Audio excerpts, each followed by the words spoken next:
தேர்தல் செயல்முறையை எளிதாக்கவும் நம்பகமானதாக மற்றும் வெளிப்படை தன்மையுடனும் மாற்ற இந்திய தேர்தல் ஆணையம் கடந்த 6 மாதங்களில் 28 புதிய முன்னெடுப்புகளை மேற்கொண்டுள்ளது. இந்த முன்னெடுப்புகளானது 6 பகுதிகளாக பிரிக்கப்பட்டுள்ளது.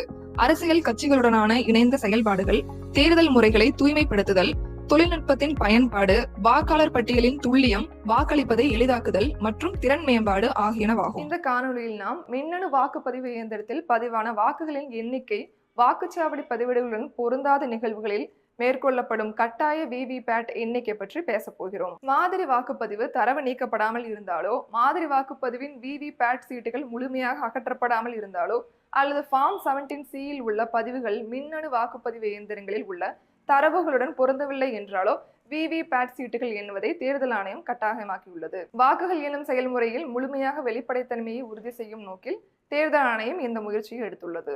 அடுத்த காணொலியில் இந்திய தேர்தல் ஆணையத்தால் மேற்கொள்ளப்பட்டுள்ள பிற முன்னெடுப்புகளை பற்றி காண்போம். இது போன்ற இந்திய தேர்தல் ஆணையம் தொடர்பான மேலும் புதிய தகவல்களுக்கு எங்களது அனைத்து சமூக ஊடக தளங்களை பின்தொடரவும் மற்றும் சப்ஸ்கிரைப் செய்யவும்.